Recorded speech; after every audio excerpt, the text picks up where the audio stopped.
Assalamualaikum warahmatullahi wabarakatuh. Halo teman-teman semua, kembali lagi dengan saya Delviana Putri dengan NPM 022724111006.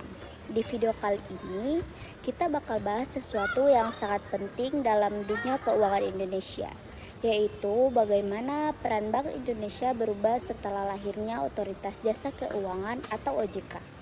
Kalau dulu semua yang berhubungan dengan pengaturan dan pengawasan bank ditangani oleh Bank Indonesia, sekarang perannya sudah mengalami transformasi besar. Kenapa berubah? Seberapa besar perubahannya? Dan apa dampaknya bagi stabilitas keuangan kita? Tenang, semuanya akan aku jelasin dengan mengalir dan mudah dipahami. Sebelum kita masuk ke pembahasan tentang bagaimana peran Bank Indonesia berubah setelah hadirnya OJK, kita perlu memahami dulu latar belakang mengapa perubahan besar ini perlu dilakukan. Perubahan ini bukan terjadi dalam semalam, tapi merupakan proses panjang yang melibatkan evaluasi, kejadian krisis, dan perkembangan industri keuangan yang makin kompleks. Yang pertama, kondisi sebelum OJK ada. Pada masa sebelum tahun 2011, seluruh pengaturan dan pengawasan lembaga keuangan, terutama perbankan, berada di bawah Bank Indonesia. Bank Indonesia waktu itu memiliki 3 tugas besar secara langsung. Yang pertama, menjalankan kebijakan moneter. Yang kedua, mengatur dan menjaga kelancaran sistem pembayaran. Dan yang ketiga, mengatur dan mengawasi perbankan secara penuh. Artinya, BI tidak hanya menetapkan suku bunga dan mengontrol inflasi, tetapi juga bertugas memeriksa kesehatan bank satu persatu, mengevaluasi laporan keuangan bank, hingga memberikan izin pembukaan bank atau kantor cabang. Sebagai bank sentral, beban tugas BI saat itu sangat luas dan berat. Masalahnya, industri keuangan Indonesia berkembang pesat. Sektor keuangan bukan hanya bank, ada asuransi, pasar modal, fintech, dan koperasi simpan pinjam, pegadaian, dana pensiun, dan lembaga pembiayaan lainnya. Semuanya semakin terhubung satu sama lain. Dengan semakin luasnya sektor jasa keuangan, muncul pertanyaan besar. Apakah wajar dan efektif jika hanya satu lembaga yang memegang semua tugas pengawasan?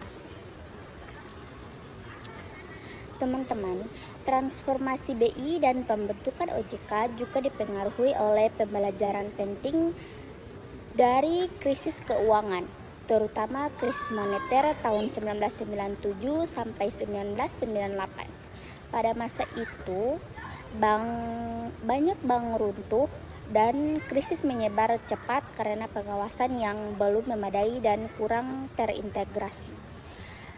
Pada krisis tahun 2008, secara global juga menunjukkan bahwa kegagalan satu lembaga keuangan bisa menular ke seluruh sistem jika pengawasan tidak komprehensif.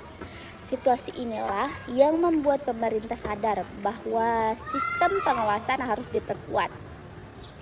Pengalaman menunjukkan bahwa pengawasan terpusat di satu lembaga rentan menimbulkan tumpang tindih dan memperlambat respon saat terjadi gejolak. Memasuki era 2000-an, dunia jasa keuangan berubah drastis. Contohnya, munculnya produk-produk keuangan baru. Bank mulai menjalin hubungan dengan perusahaan fintech, asuransi terhubung dengan investasi pasar modal. Lembaga pembiayaan makin kreatif dan kredit non-bank. Teknologi digital membuat transaksi semakin canggih, semakin cepat dan rumit. Karena hubungan antar lembaga makin erat, pengawasan harus dilakukan secara menyeluruh pada seluruh industri, bukan hanya perbankan. Inilah alasan mengapa pemerintah menilai perlu adanya lembaga baru yang fokus hanya pada pengawasan industri keuangan secara terpadu. Lanjut, Badan Undang-Undang untuk membentuk OJK. Sebenarnya, gagasan membentuk lembaga pengawas independen sudah muncul sejak lama. Undang-Undang Bank Indonesia tahun 1999 bahkan sudah memerintahkan pembentukan lembaga pengawas baru secara terpisah dari Bank Indonesia. Alasannya jelas, agar pengawasan lebih fokus, agar BI bisa konsentrasi penuh pada kebijakan moneter, dan untuk mengurangi risiko konflik kepentingan antara tugas BI sebagai bank sentral dan sebagai pengawas bank. Tapi realisasinya baru terjadi pada tahun 2011 lewat Undang-Undang Nomor 21 Tahun 2011 tentang Otoritas Jasa Keuangan, yang akhirnya secara resmi membentuk OJK sebagai lembaga independen. Mengapa harus dipisah? Ada beberapa alasan penting mengapa pengawasan keuangan harus dipisahkan dari Bank Indonesia. Yang pertama, untuk mengurangi beban tugas BI, sektor keuangan yang semakin besar, tugas pengawasan menjadi terlalu berat jika digabung dengan kebijakan moneter. Yang kedua, untuk mencegah konflik peran, Bank Indonesia harus netral sebagai bank sentral. Jika BI mengawasi bank satu persatu, bisa terjadi konflik karena kebijakan moneter bertabrakan dengan pengawasan mikro. Dan yang ketiga, yaitu untuk memperkuat integrasi pengawasan bank, asuransi, dan pasar modal harus saling terhubung karena semuanya bisa saling memengaruhi. Dan yang keempat, yaitu mencontoh model internasional. Banyak negara maju memisahkan fungsi bank sentral dan pengawasan keuangan demi stabilitas sistem keuangan jangka panjang. Harapannya setelah OJK dibentuk, yaitu dengan terbentuknya OJK, pemerintah berharap pengawasan keuangan bisa lebih profesional, risiko krisis bisa ditekan, pengawasan tidak lagi tumpang tindih antar lembaga industri keuangan, lebih terlindungi dari praktik yang merugikan masyarakat. Bank Indonesia bisa lebih fokus dengan stabilitas nilai rupiah, sistem pembayaran, dan inflasi. Perubahan ini adalah salah satu reformasi terbesar dalam sejarah sistem keuangan Indonesia.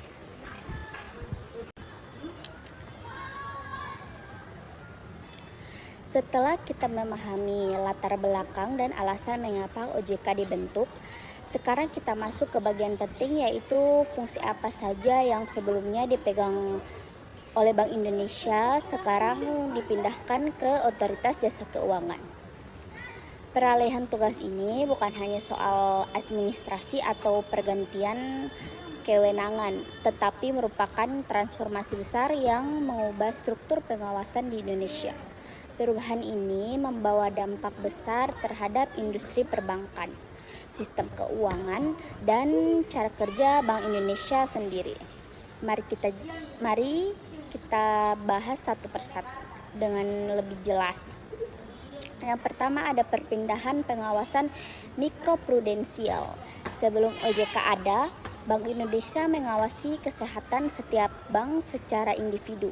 Pengawasan ini disebut mikroprudensial supervision. Namun sejak 31 Desember 2013, seluruh pengawasan mikro ini beralih penuh ke OJK. Teman-teman, apa sih mikroprudensial itu?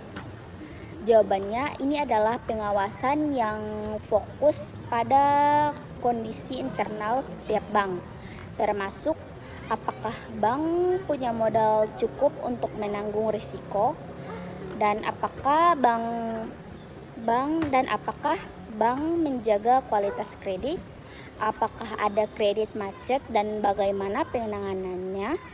Apakah manajemen bank menjalankan prinsip kehati-hatian dan apakah bank mengikuti standar kesehatan bank? Tujuannya adalah memastikan bank tetap sehat, stabil dan tidak membahayakan nasabah. Kenapa fungsi ini harus dipindahkan ke OJK? Karena mikroprudensial itu sangat teknis, detail dan membutuhkan pengawasan yang intensif sehingga lebih efektif jika dilakukan oleh lembaga yang memang fokus pada pengawasan jasa keuangan secara penuh. Contoh aktivitas yang sekarang dilakukan OJK yaitu pemeriksaan langsung di kantor bank, analisis laporan keuangan bank setiap bulan, menilai kualitas aset dan risiko bank, menetapkan standar tata kelola bank, dan yang terakhir mengeluarkan sanksi jika bank melanggar aturan. Semua ini dulu dilakukan oleh BI, tetapi kini menjadi wewenang OJK. Lanjut, kita akan membahas pengaturan teknis perbankan. Hal besar berikutnya yang berpindah adalah regulasi operasional perbankan. Jika mikroprudensial adalah pengawasan, maka regulasi teknis adalah aturan-aturan yang bank harus ikuti dalam kegiatan operasional sehari-hari. Beberapa contoh regulasi teknis yang kini ditangani OJK antara lain aturan tentang produk tabungan, kredit, dan kartu kredit, ada aturan layanan perbankan digital, standar manajemen risiko, aturan penilaian kualitas kredit, dan aturan terkait transparansi layanan bank. Ketentuan mengenai merger,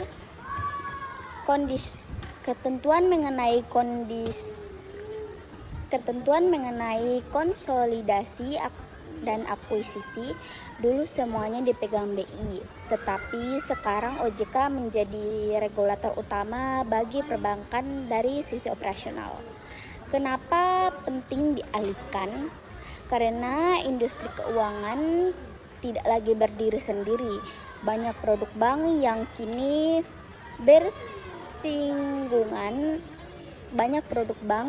bersinggungan dengan asuransi, pasar modal, bahkan fintech. Jika aturan dibuat oleh salah satu lembaga yang mengawasi semua sektor tersebut, maka regulasi bisa lebih konsisten, tidak tumpang tindih dan lebih adaptif terhadap perubahan teknologi. Yang ketiga, kita akan membahas perizinan dan persetujuan kegiatan usaha perbankan. Perubahan besar lainnya adalah perizinan. Dulu, untuk membuka bank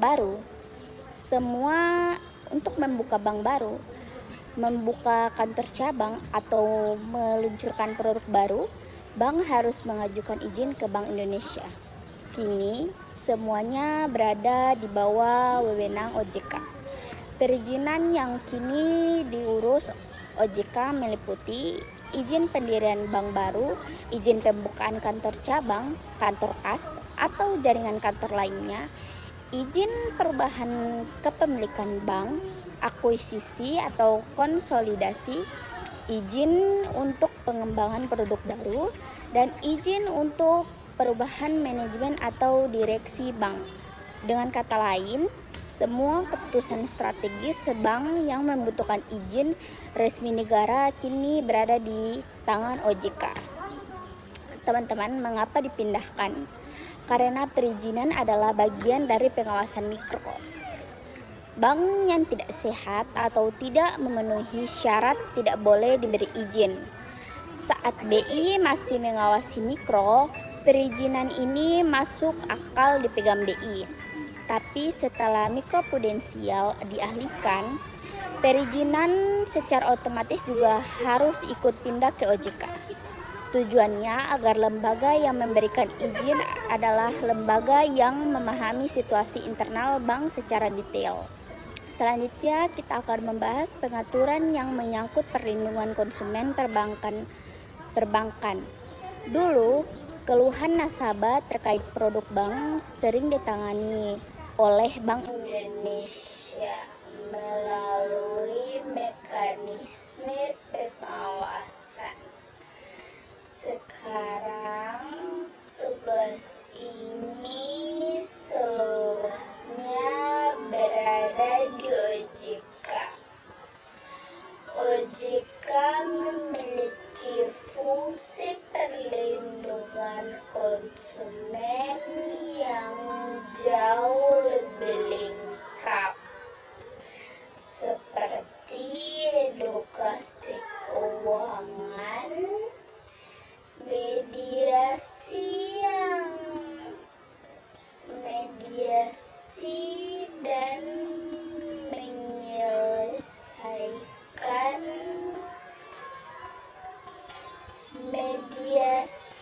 dan penyelesaian sengketa nasabah, monitoring iklan dan promosi keuangan, penindakan terhadap bank yang melanggar prinsip transparansi, pembatasan produk yang membahayakan nasabah. Dengan adanya OJK, masyarakat punya tempat yang lebih spesifik untuk mengadu jika merasa dirugikan oleh lembaga keuangan. Dan terakhir, kita akan membahas pengawasan dan lanjut kita akan membahas pengawasan terintegrasi lintas sektor. Salah satu alasan terbesar OJK dibentuk adalah karena pengawasan sektor keuangan harus terintegrasi. Dulu harus terintegrasi, bukan terpisah-pisah. Dulu BI mengawasi bank, Bapepam mengawasi pasar modal, Kementerian Keuangan mengawasi asuransi. Model itu menyebabkan koordinasi lambat dan banyak celah. Lanjut, ada pengawasan terintegrasi lintas sektor. Salah satu alasan terbesar OJK dibentuk adalah karena pengawasan sektor keuangan harus terintegrasi, bukan terpisah-pisah. Dulu BI mengawasi bank, Bapepam mengawasi pasar modal, dan Kementerian Keuangan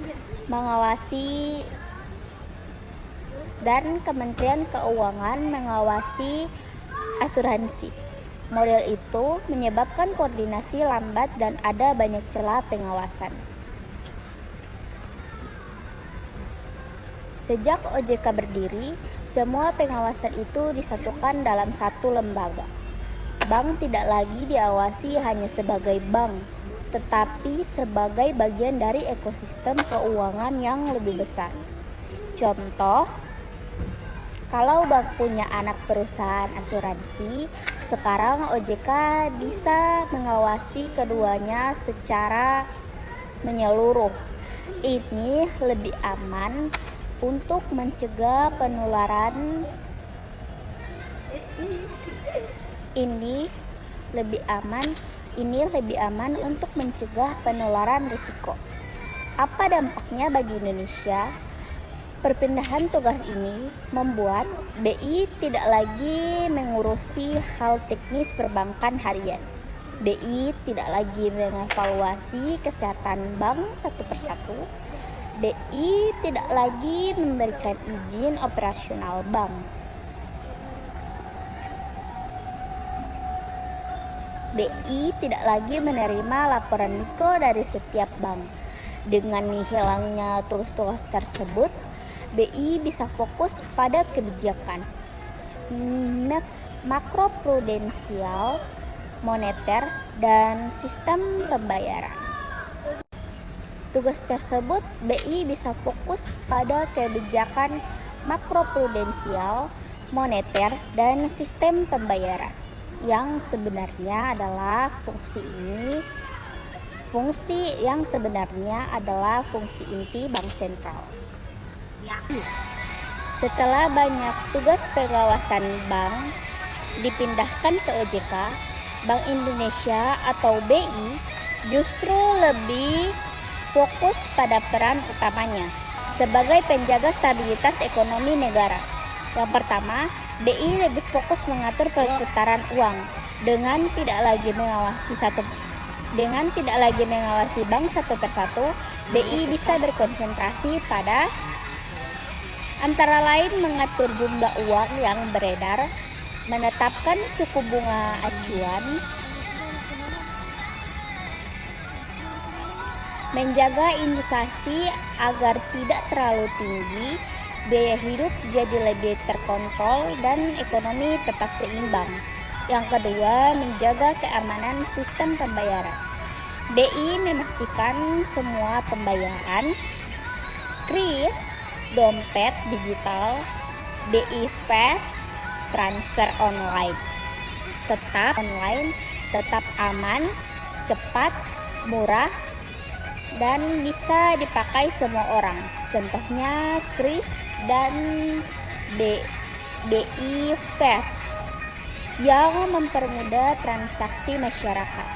Yang ketiga, menjaga kestabilan keuangan. Secara menyeluruh, kalau OJK mengawasi bank satu persatu, BI mengawasi kondisi ekonomi secara besar, seperti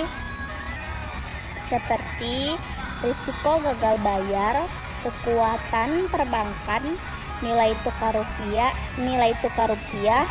inflasi. Jika ada masalah, BI segera membuat kebijakan seperti menaikkan atau menurunkan suku bunga atau menambah likuiditas bank. Lanjut, kita akan membahas dampak kehadiran OJK terhadap efektivitas Bank Indonesia. Setelah OJK mengambil alih tugas pengawasan bank, banyak perubahan besar terjadi, bukan hanya di dalam Bank Indonesia,